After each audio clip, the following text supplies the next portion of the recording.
Nyi Roro Kidul merupakan salah satu cerita rakyat yang melegenda khususnya masyarakat Jawa. Ia dianggap sebagai ratu yang menjadi penguasa laut pantai selatan.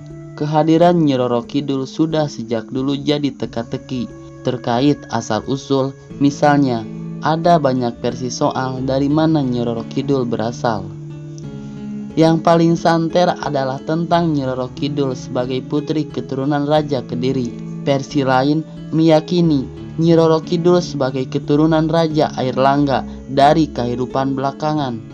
Nyi Roro Kidul juga disebut sebagai putri dari Raja Pajajaran. Mari kita simak cerita Nyi Roro Kidul dari perspektif Kerajaan Pajajaran. Yuk! Menguntip lama dongeng cerita rakyat pada zaman dahulu, tepatnya di daerah Jawa Barat, terdapat sebuah kerajaan bernama Pakuan Pajajaran. Kerajaan tersebut dipimpin oleh seorang raja yang sangat bijaksana dan arif, yaitu Raja Prabu Siliwangi. Di bawah, rakyat sangat bahagia dan menghormati sang raja karena kepemimpinannya membuat hidup para rakyat sejahtera. Prabu Siliwangi mempunyai cukup banyak anak dari istri dan para selirnya. Salah satunya bernama Putri. Ia adalah seorang gadis yang sangat cantik jelita, baik hati, dan memiliki sifat yang sama seperti ayahnya. Meski demikian, Prabu Siliwangi sangat menyayangi Putri. Seiring bertambahnya usia, Putri pun memiliki paras yang cantik. Karena Putri merupakan anak tunggal, maka ialah sang calon pewaris tahta Raja Prabu Siliwangi kelak.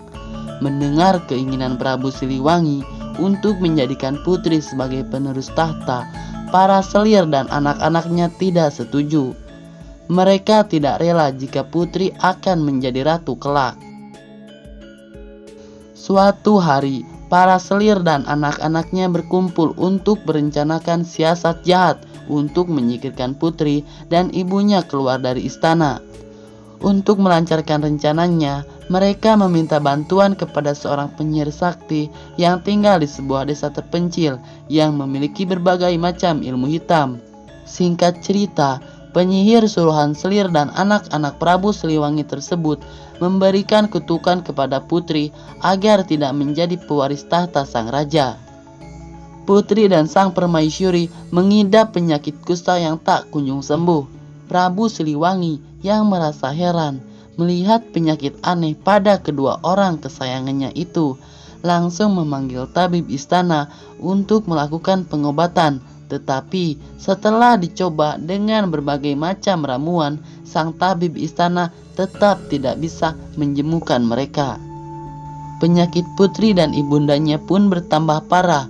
Putri dapat bertahan menghadapi penyakit yang menderitanya, namun sang ibunda tidak dapat bertahan hingga akhirnya terakhir. Putri dan raja sangat terpukul dengan meninggalnya permaisuri.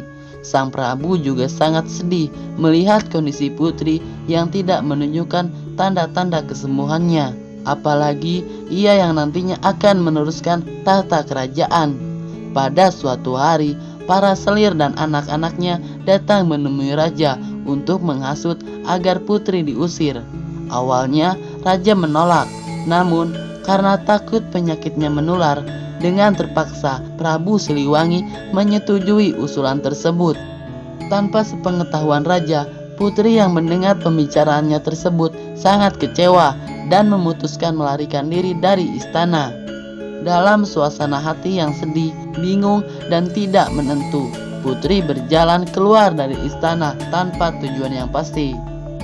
Selama berhari-hari, ia berjalan tanpa arah hingga akhirnya tiba di pesisir pantai selatan Pulau Jawa yang memiliki banyak batu karang dan ombak besar.